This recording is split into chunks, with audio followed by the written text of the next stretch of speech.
کال 2009 کې د پوسټ ګریجویټ کالج مردان د ودانې برخه کې عبدالعلی خان یونیورسيټي کلاسونه شروع کړي وو او د دوانو ادارو ترمنځ د لسو کالو یوه معاهده شوې وه، ولې د لوظنامې وخت پوره کېدو باوجود هم یونیورسيټي مردان کالج ته نیولې شوې ودانۍ واپس کولو نه ډډه کړې وه. د دوران مردان کالج کې د طالب علمانو مختلف تنظیمونو په دې اړه احتجاجونه هم کړي وو او یو شمېر ځله په دې معامله مذاکرات او جرګې هم شوې وې، ولې اوس عبدالعلی خان یونیورسيټي دغه بلډینګ مرحله وار کالج ته ورکولو باندې رضا شوې. د لړکی یو MOU لاسلیک کړی شوی او 2 هاسټلز کالج ته سپارل شوي دي. په دې اړه د مردان کالج پرنسپل پروفیسر تذکیر علي شاه سونو پښتونخوا ته صدا رنګ ویلي دي. دی وخت موږ ته 2 هاسټل حواله شو 36 رومز دی پکې چې دا کوم MOU نن سره شو دي کې صرف دغه بلډینګ سایت دی زموږه چې دا هم زموږ لپاره کم دی. زموږ کالج جوړ ډېر لوی کالج دی، more than 5000 ماشومان دلته سبق لراځي او موږ په 2 شفټه کې پوسټ ګریجویټ کالج چلو. دې سره کم از کم زموږ هغه مسله حل شي چې کوم لږ غوندي ماشومان به لیټ راتلو، خاص کر فرست سمستر بچو نه ډېر زیات لیټ شو زموږ نه دا غي مسله به سالو شي. نیکسټ چې دا ډېر غټ کالج دی د دې علاقې ډیماند هم ډېر دی، ډېر زوړ کالج دی 1954 کې دا جوړ شوی دی. چې موږ ته اپلیکیشنز ډېر راځي خو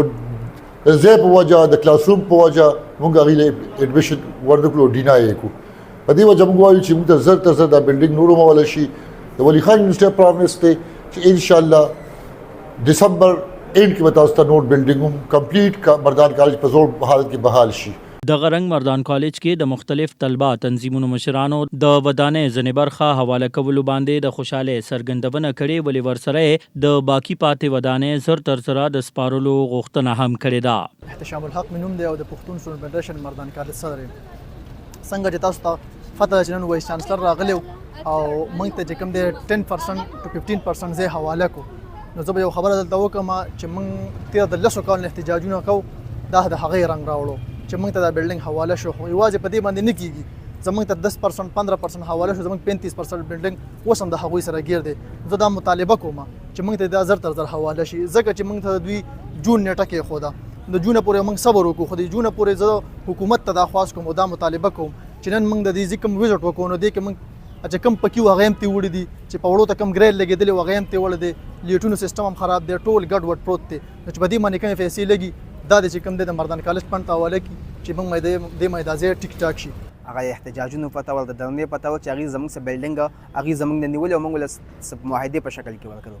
او دا چې کله موږ دې ته ورکړو نو زموږ څه دا معاهده شوې وه چې دا تاسو ته موږ څنګه په حواله کوم دغه شان به بیا موږ ته واپس راکوئ. چې کوم دا 20% بلډینګ یې موږ راکړو دا انتهایي ډیمیج دی او د دې سره سره دا 36 رومز چې کوم موږ ته راکړل نو دې کې